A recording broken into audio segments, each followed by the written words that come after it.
Transnationalism is primarily a state of mind. There is a greater sense of transnationalism, that there is a certain ability to think beyond just being in one place. To be transnational is to be from more than one place. For immigrants, the initial journey may take them by air, by sea, by railway, or by highway. But it begins with imagination. They don't see a zero-sum relationship between wanting to be American and continuing to be or wanting to be as Vietnamese or Indian as they were. And there's something in the new technology that is making the experience for immigrants different. It would be very hard now, these days, without internet, without Skype, without Facebook, without all of these things that we are using on a daily basis. I feel like I'm home, and I feel like I'm connected, and I feel like I'm not lost. Changes in global communication now mean people can immigrate to a mid-sized American city like Grand Rapids, Michigan, and remain connected to their homelands. It is theoretically possible now to be the only person from someplace somewhere and still have a very close group support because of the vast ways that one can do this. I don't feel lonely. First, I'm living with my relatives. And second, I can talk to my parents back home whenever I like. But there can be hard adjustments. Yeah, West Michigan is very cold for me. I don't like snow at all. And technology may have its limits. For many, a local sense of community is vital. Because when you are in a situation where you are not communicating with others, part of you starts to die. This is a story of how fast changes in global communication are altering the immigrant experience, seen through the eyes of people who made a new home in Grand Rapids. They express the challenges, joys, and frustrations of existing in two worlds. The fact that they may make homes here and all is deeply affected by the fact they also left homes or situations. But there's a sense of being from somewhere else.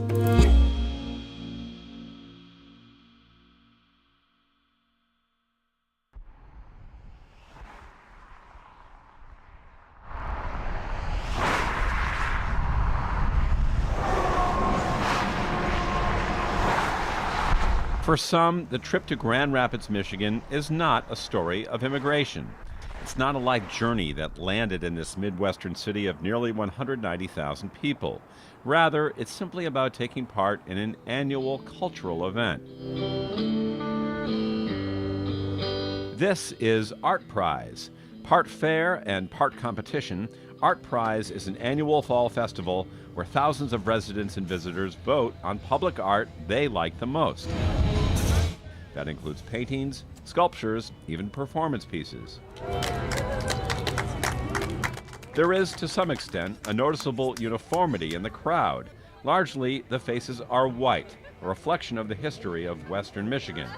Jerry Johnson is a sociologist at Grand Valley State University and studies changing demographics. I think it is an accurate perception that Grand Rapids has historically been a very white, conservative, Dutch Reform community. That's how a big enclave, sort of like we're talking about a century ago, of people from Holland landed here and they really got a foothold in Grand Rapids. The Dutch Reformed group has really become, I think, the most powerful group in business and in anything related to how the norms and values and culture of Grand Rapids. And they've sort of, that group has dominated sort of the landscape more than any other group.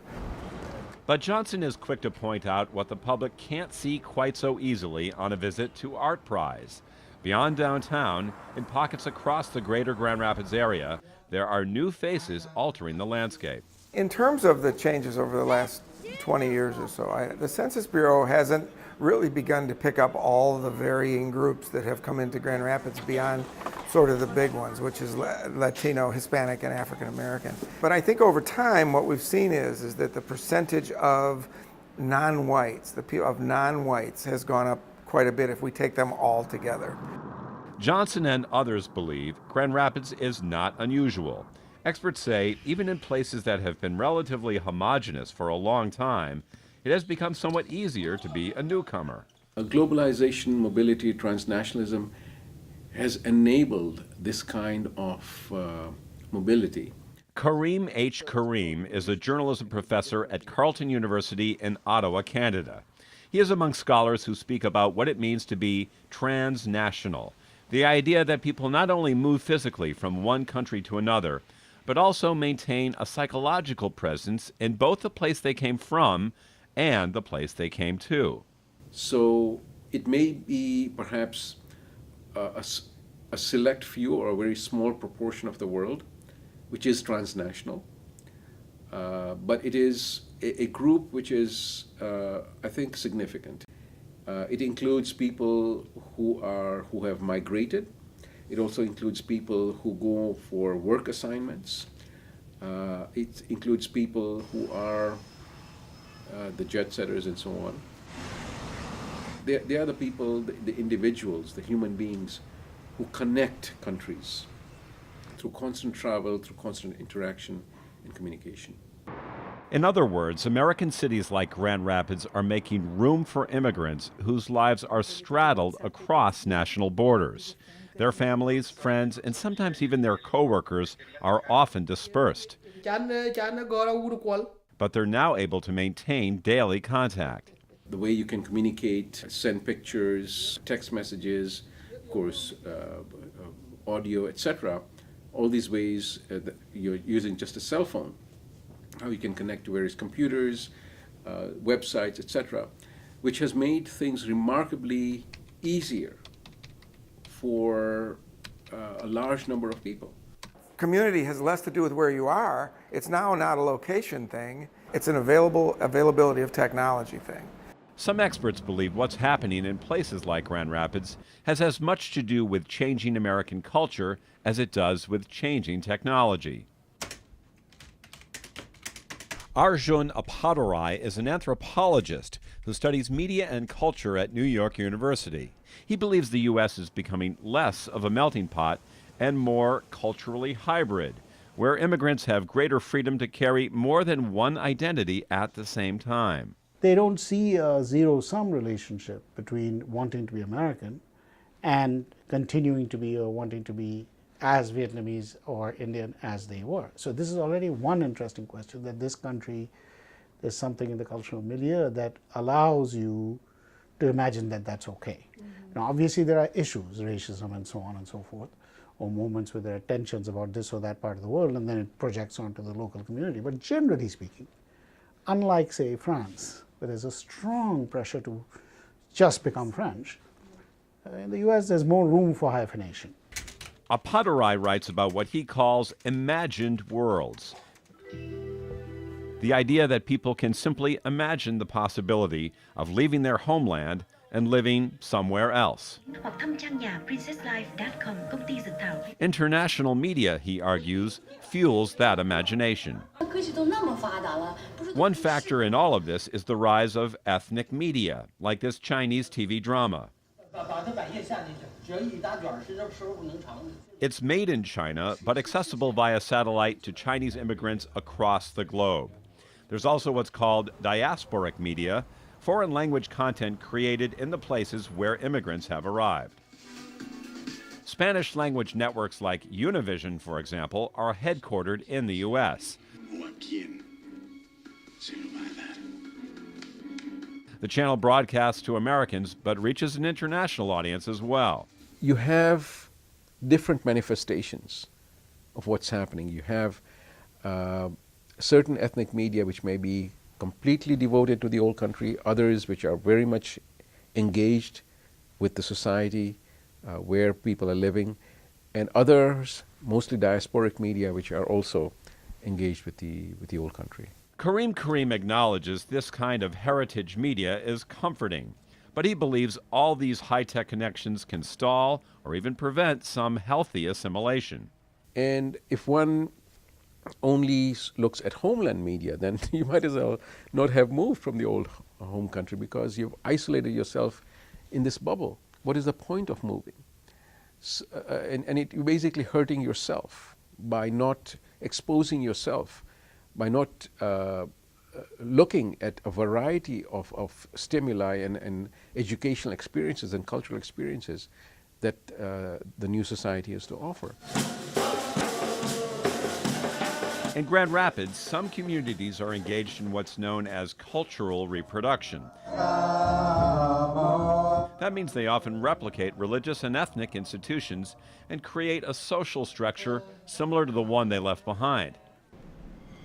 For sociologists like Jerry Johnson, the question is, will these communities remain as enclaves and close themselves off, or will they become more connected to the mainstream?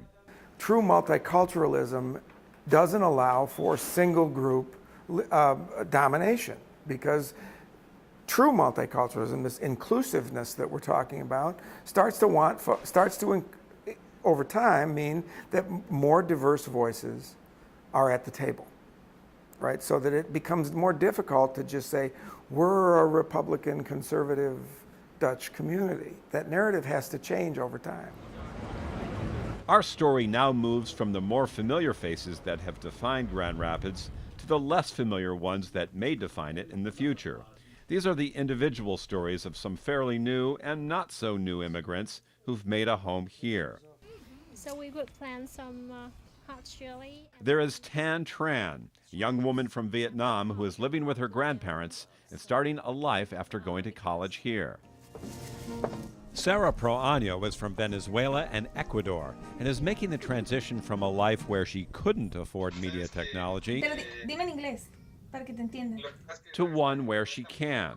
For some, the transition has been centered on upward mobility.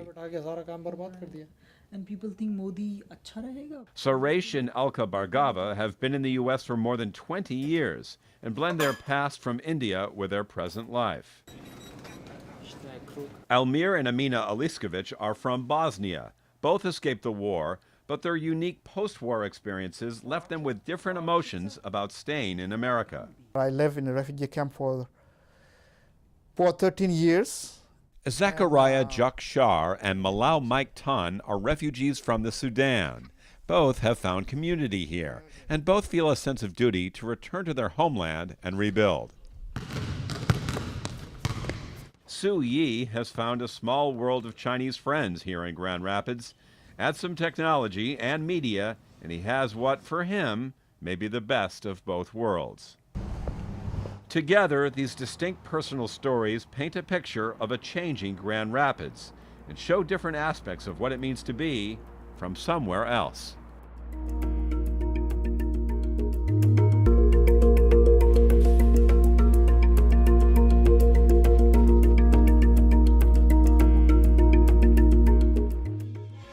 In her kitchen, Amina Aliskovic pours crepe batter into a pan, while her husband Almir sits nearby, surfing the net. The Aliskovics escaped the war in their homeland, Bosnia, to create a new life here. Bosnian music from the internet fills the air, but what's on the stove may be the strongest connection to home. We cook Bosnian food. We can't live without that. Almir and Amina live in the suburbs, raising their two young sons, 6-year-old Benjamin and 5-year-old Sonia. They met in the U.S. and are now American citizens.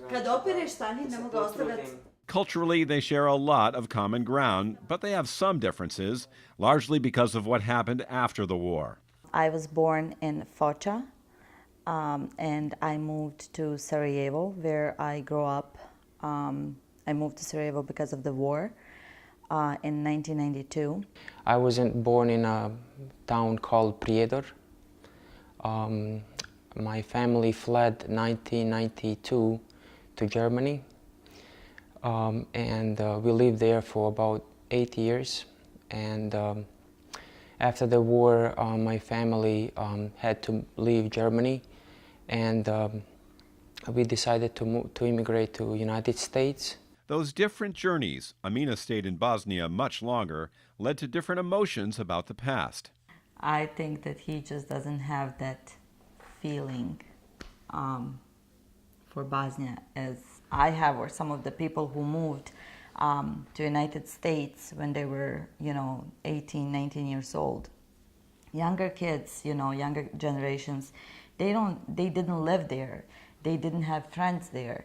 They didn't go to school. They don't have family, like immediate family, you know. So he doesn't have to go to Bosnia, versus me, where I have to go. Like there's no. Because you have more friends there than I do. And it's my family. Your family is down there, where my family is spread all over the world. Almir's parents eventually moved from the U.S. to Belgium, but Amina's family returned to post-war Bosnia. So now, the cost of travel and the lack of regular face-to-face contact have left Amina, and Almir too, with a sense of loss. The feeling that you have in Bosnia, you could never have here. I mean, you can have all these things, a house and job and career, but the love and the feeling, you don't have that here. And why? Because the family, they're not around.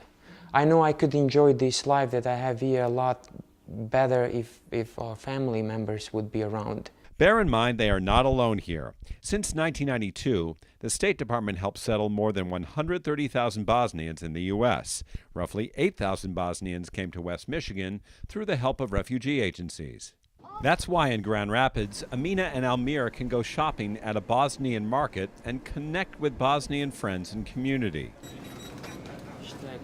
It is, of course, not the same as moving back, but it helps make them feel more at home, because Amina and Almir say they're in the U.S. to stay. I know if I would just move back to Bosnia, it would be very hard for me, because it would be like a new environment for me, new generation. You don't know people, and I mean, I still speak the language, but it would be hard for me to get back. That life choice, however, is not just about career and their lives.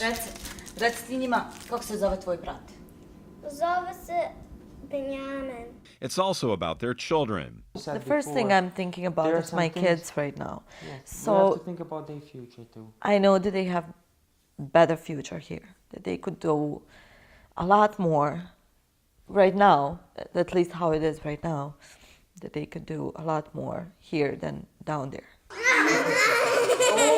With that decision, modern media has played an important role. Almir and Amina sit with the boys watching Make Way for Nadi, a British children's series here dubbed in Bosnian. For these parents, teaching the native language is critical.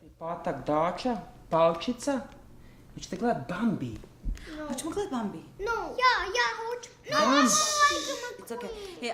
They are also big multimedia users. Sports, I mean, everything's right there. Politics, science, health. Everything from phone contact with family to Bosnian movies on YouTube. The media is really important for me. It would be very hard now, these days, without internet, without Skype, without Facebook, without all of these things that we are using on a daily basis. That helps, but it doesn't solve a dilemma. To be sure, new media is a marvelous bridge to the old world. But particularly for Amina, it can neither resolve an identity crisis nor remove a sadness of being apart from a place she loves.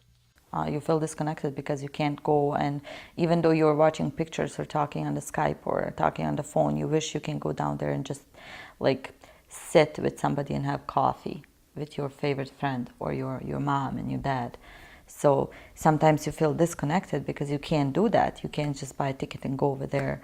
I mean, you could if you would have lots of money, but you know, on an everyday life, you can't do that. Or if something is happening down there, for example, birthdays, anniversaries, holidays, I feel bad when it comes to that because I can't go and be with my family. So it feels disconnected sometimes. That disconnect is part of the trade-off. They use all the tools to be connected in the country they chose. But that cannot be a replacement for the country they left.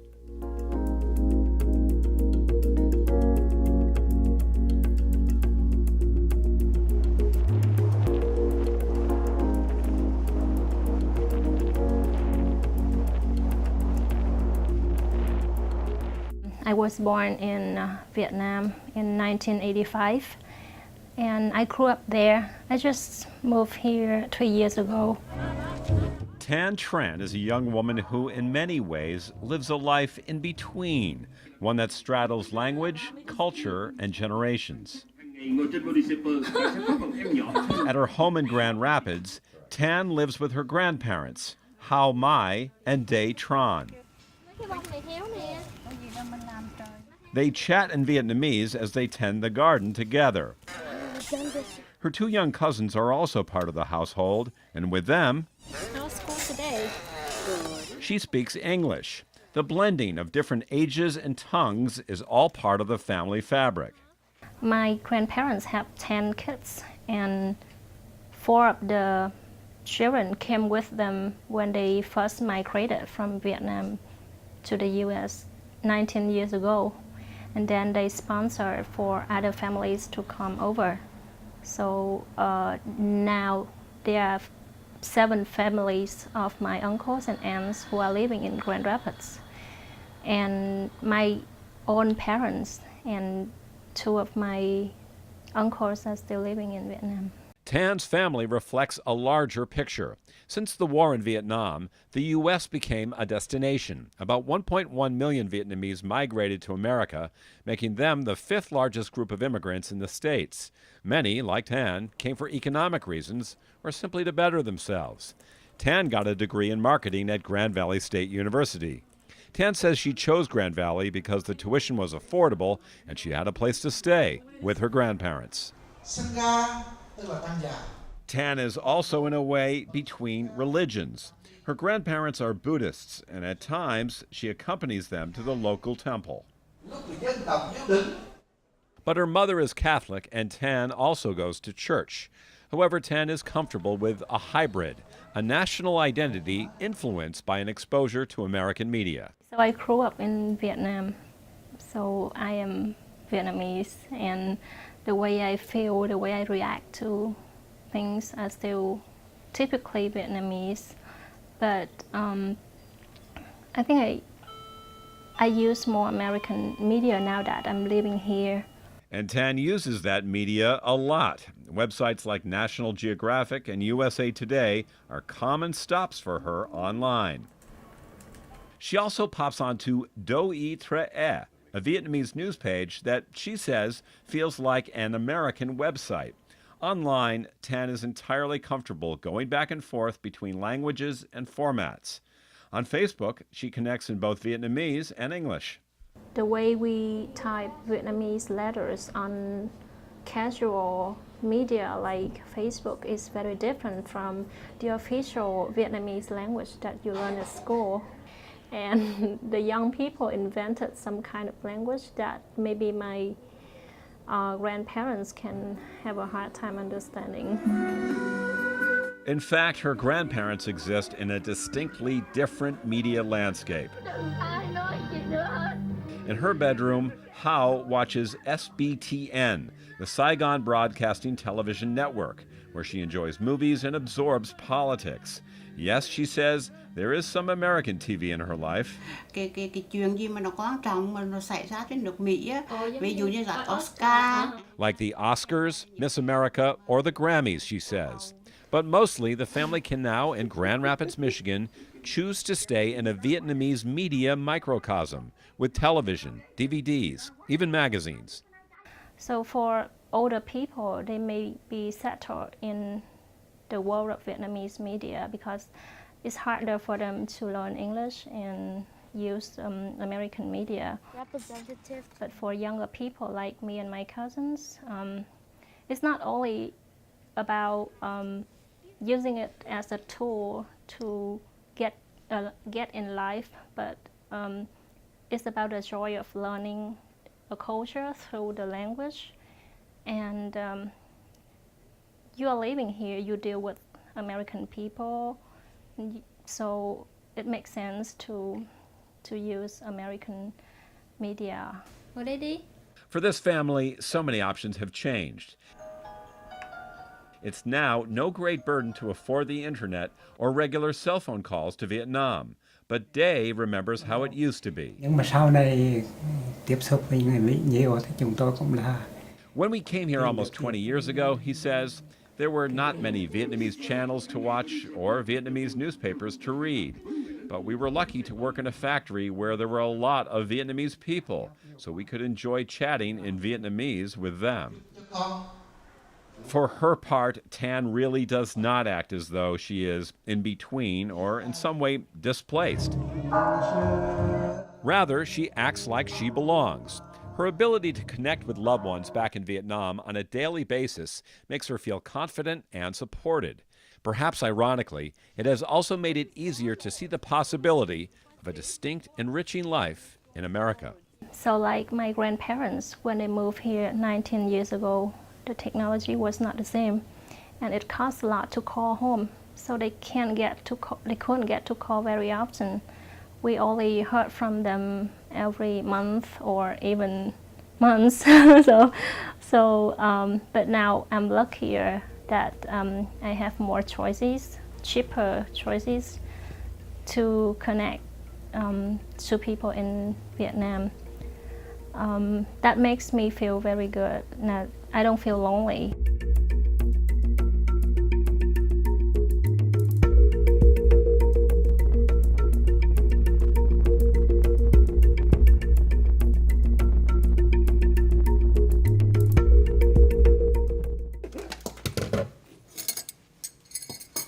Enter this kitchen in the suburbs of Grand Rapids, and you will find two excellent cooks, often quibbling over the right way to get things done.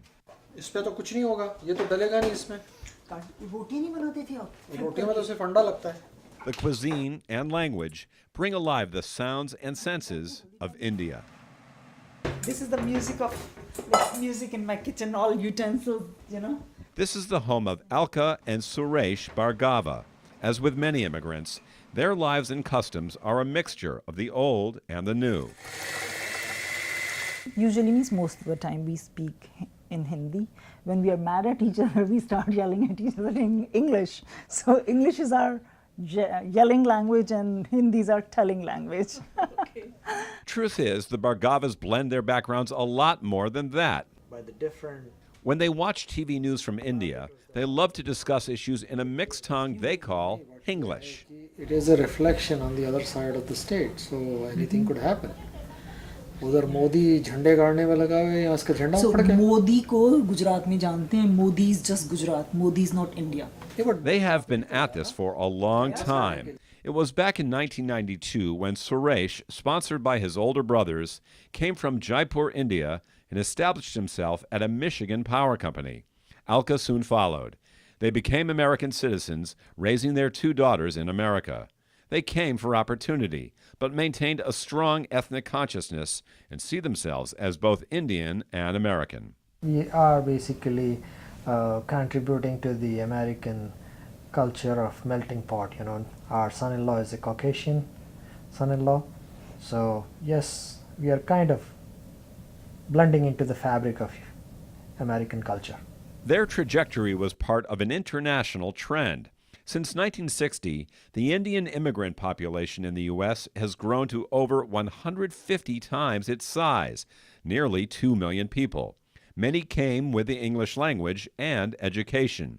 Alka began a career in banking and then, with help from her husband, went into business. Thank you. You're welcome. Eventually opening 2 liquor stores in the Grand Rapids area. I manage both of them, and then we have 10 employees in both the stores, so I'm just here and there all day long, but after 4 I come back home to make sure my house is put together, my husband gets taken care of well.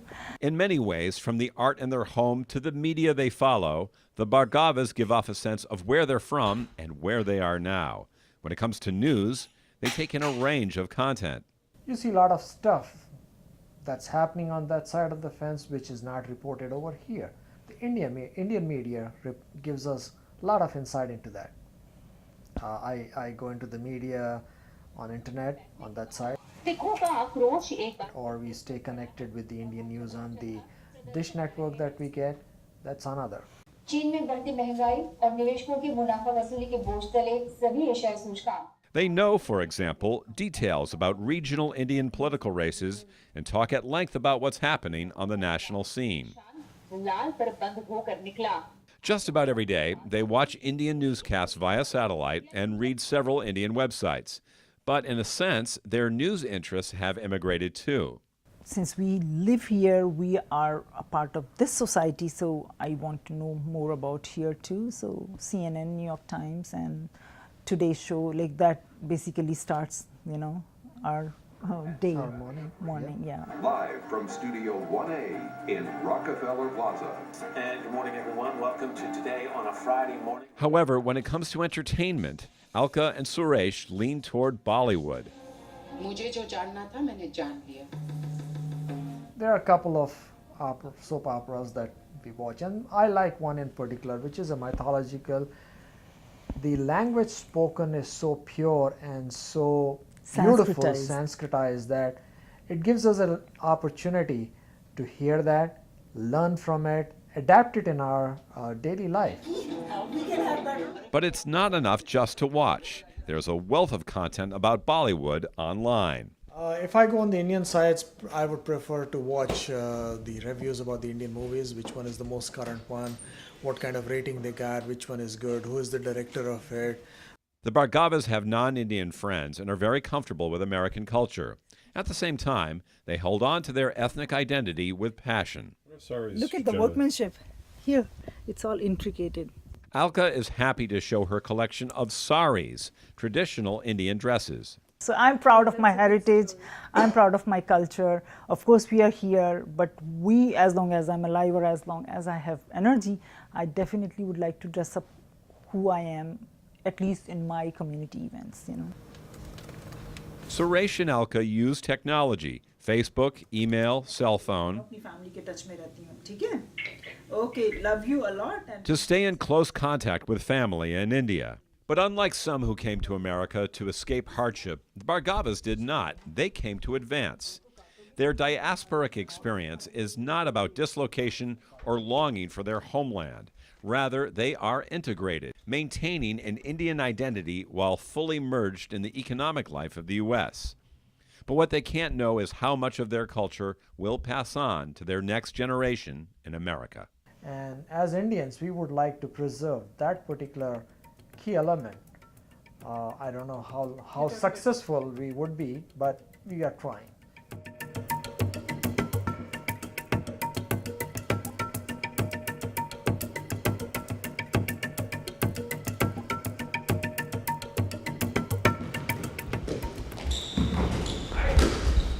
This is a Friday night tradition. A group of guys who play basketball just about every week, and they have more in common than just the love of the game.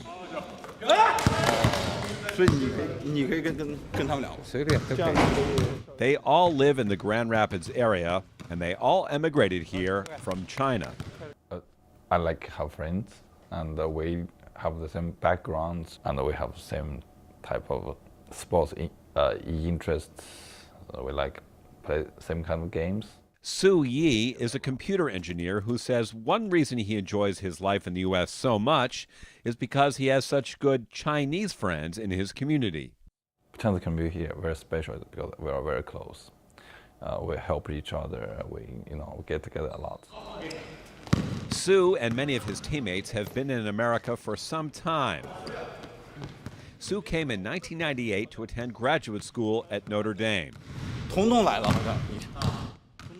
He now lives with his wife and 2 children in Ada, a Grand Rapids suburb. To be sure, waves of Chinese immigration to the U.S. stem back to the mid-19th century, the railroads, the gold rush. But the modern rush is focused on economic opportunity, with more than 700,000 Chinese getting green cards from 2000 to 2010. During his life, Su has experienced an economic transformation. My family, my brothers and sisters, we were from a small town. We were poor. Everybody was poor at that time. But my parents, they work very hard, and they gave us very good education. So all 3 brothers and 1 sister, we all went to Beijing for very good colleges. So that's why we're all in Beijing. They're all in Beijing right now. They all have good job, all have a very good business right now. Now he says he is living the life he wants, a life connected to his Chinese background, but permanently rooted in America. Life here is very simple, peaceful. Yeah, but in China right now, because doing this economy development very fast, so people are very busy. When you go on to streets, you see a lot of people walking fast, get around the subways packed by people. So when I go back to China, I say that, yes, it's so different. I kind of like more like life here. It's easier. Su's connections to his Chinese heritage are aided by some cool media technology. This is WeChat, a phone app that translates Chinese characters drawn by finger into text messages. It's very, very popular right now in the Chinese community globally. It's not just in the States or in China. In every other country, there are other Chinese there. People use WeChat. Along with WeChat, there's iTalk. It's an internet-based television network that gives Su and his family a wide range of entertainment programs from China.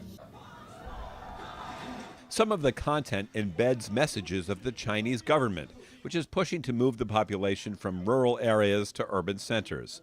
Thus, a light family drama is clothed with hip styles and the idea of the good life in the modern city.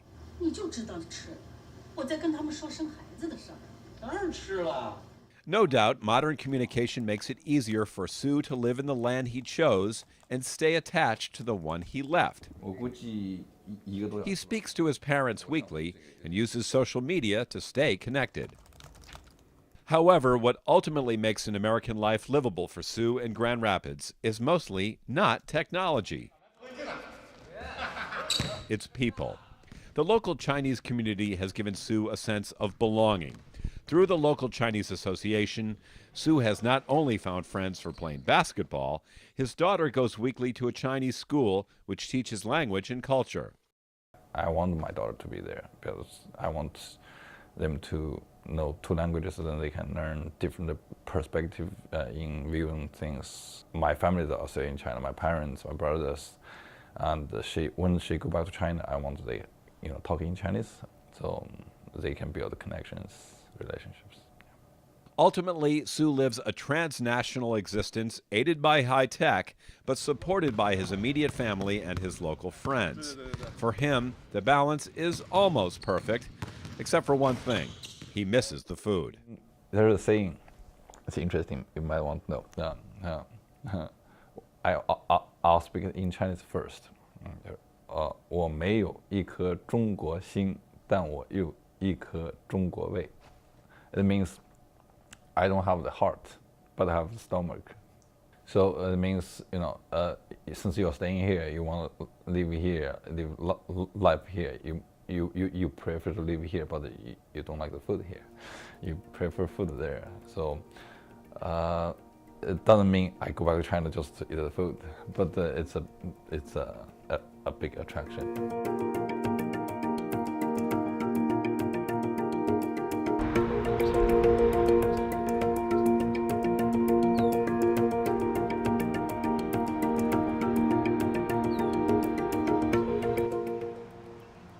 Inside the offices of the Hispanic Center of Western Michigan, a member of the staff is calling her family. Se ve muy oscuro. Ahí está mejor. Es una entrevista. Hola, papi, ¿cómo estás? Bien, bien, bien. ¿Tú qué tal? Sarah Proaño uses her iPad to Skype with her father and brother. Aquí te pasa, David. Que Dios te bendiga, Sarita. Gracias, papi. Dios te bendiga. Chao, chao.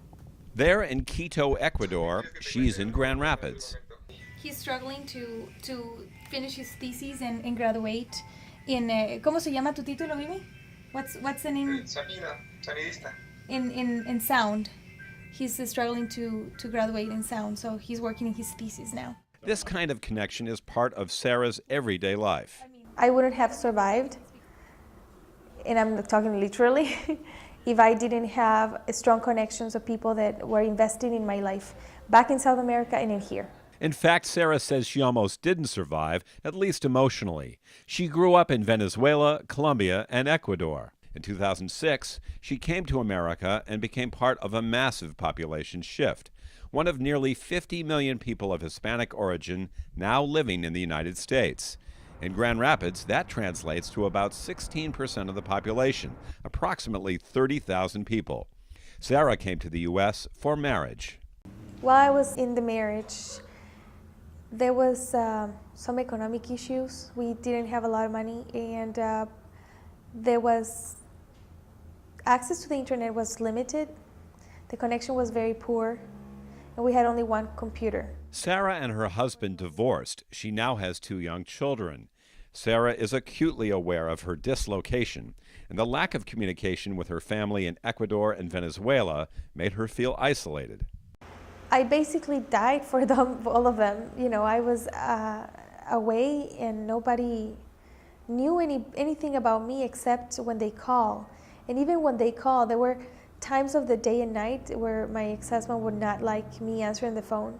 So I knew it was my parents, but I wouldn't answer because he was going to get upset, or the baby was sleeping, and it was very difficult. I slowly forgot who I was.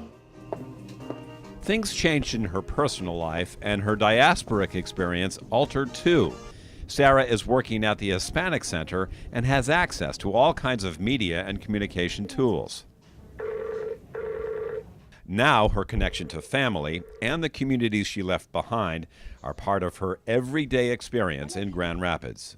Hola, Sari, ¿cómo vas? Yet Sarah has also built something new. She lives with a hybrid identity, belonging to her heritage, but also part of the country and community where she is raising her children. If you don't have those relationships, those meaningful relationships anymore, if you don't have a way to get connected with your family that you left over there, you committed social suicide in your country, you left, and then now you're here, you either find a way to communicate with them, or you create new, meaningful relationships here. And things that we believe, you know. Sarah says she is doing just that, on communicating with loved ones in South America and building new social networks in Michigan. We are a globalized world. We are able to communicate in ways that we were never able to communicate. Here at a conference, Sarah speaks to professionals about immigration and domestic violence. But as linked in as she is here, she does a lot to keep tabs on life in South America. Sarah reads sites like El Comercio and Hoy, and she senses government intervention in much of what she reads. The media is not necessarily impartial, and you got to know what's going on in the ground with the people, really, not what they're saying. But I go to the source of people that are there and say, so what's going on?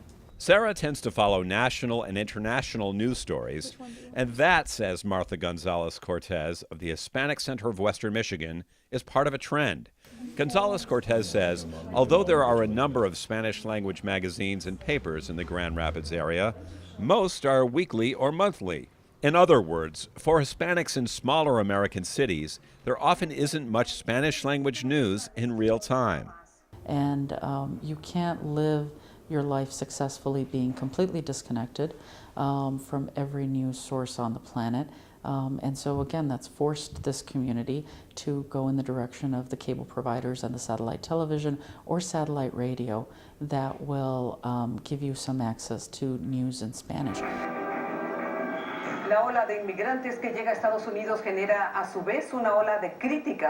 What you're missing is the information about what's happening in your own community. For Sarah Proaño, the community connection is all important, but for her, it can't all come through online media or phone calls or Skype. She is learning to appreciate the balance of being from somewhere else. La harina para hacer arepas. That online and phone communication with her loved ones from South America cannot replace the human connections she's making in Grand Rapids.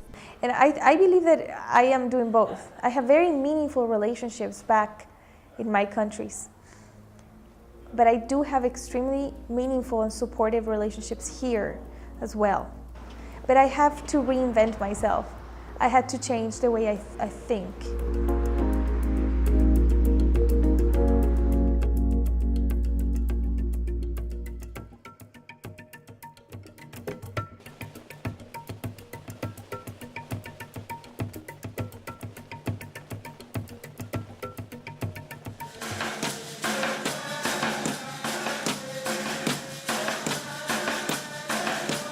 The minister for this Sunday church service is speaking in his native tongue, Dinka, one of the tribal languages from South Sudan.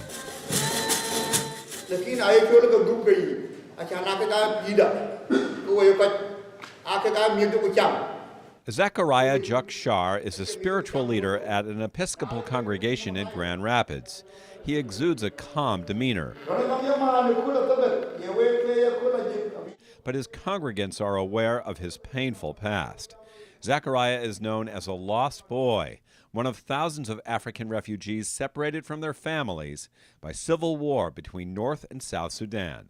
And when I came to the United States, being sponsored by the United Nations in the age of 19, and arrived in Grand Rapids, Michigan in January 31, 2001. And I was being sponsored by an agency called Lutheran Social Services. In fact, many of the Sudanese who make up the 1,000 or so families in the Grand Rapids area are here because of refugee resettlement programs. And nationwide, Africans represent one of the largest immigrant groups coming to the U.S., numbers that have multiplied 10 times since the 1980s. When he arrived, Zachariah was a striver, working in a meat processing plant while he went to school to become an ordained minister.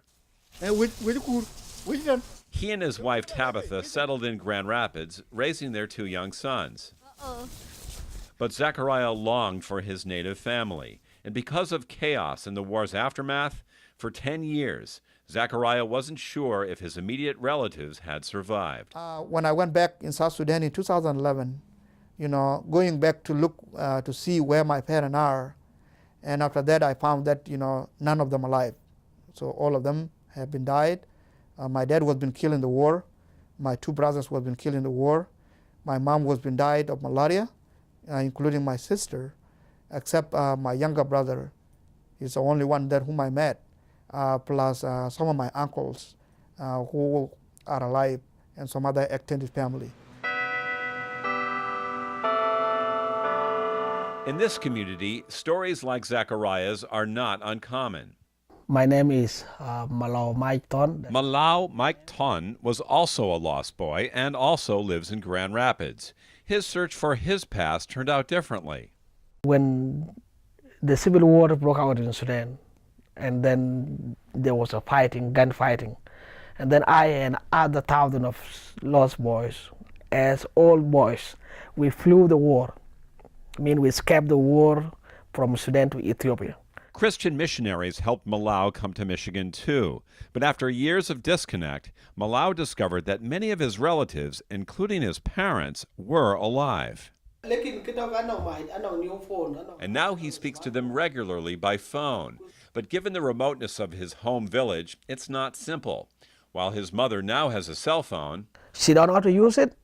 And if I call, she have to call somebody to come and answer it, and then somebody have to make sure that he's talking to me. So for one man, communication to family is a reconnect of what he left behind, and to another, it is, in a sense, a reminder of what he lost. Still, both remain committed to their heritage. Zachariah uses a variety of media to connect with remaining family. He's also forming his own relief organization to make a difference in his native village. Now, as I form an organization that I would like to support my family, especially my village of Dukpadiet, forming an organization that I will be delivering medicine, because this village has been gone with no medicine since during the war. Malau is also helping, supporting a school and education in his village.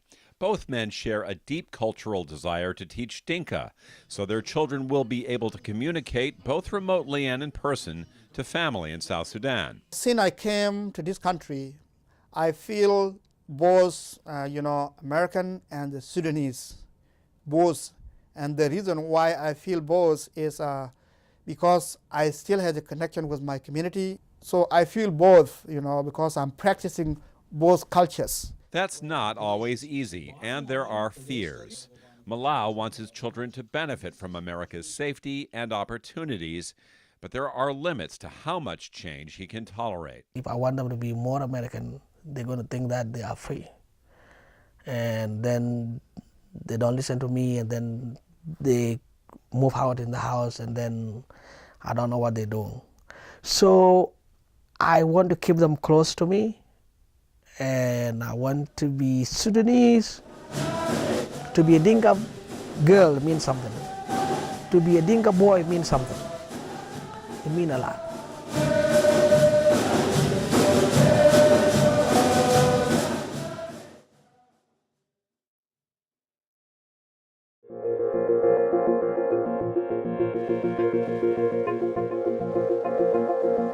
The landscape is changing because the mediascape has changed so much. With the ever-broadening reach of global communication, immigrants may already have a sense of their future home before they arrive. I have absolutely no doubt that anybody who comes to the U.S. today comes with a richer picture of what might, could, or should happen when they get to the U.S. than they did before. And when they arrive, they can stay plugged into the land they left. Technology connects and has created more possibilities of belonging to both countries. There are ways in which we have built our lives in Grand Rapids and improved the quality of life for our families by remaining transnationally connected. And people have found different ways to do that. But the adjustments can be complex and varied. Those who came for economic opportunity may have an easier time, while those who escaped poverty and war may find it harder to live between two worlds.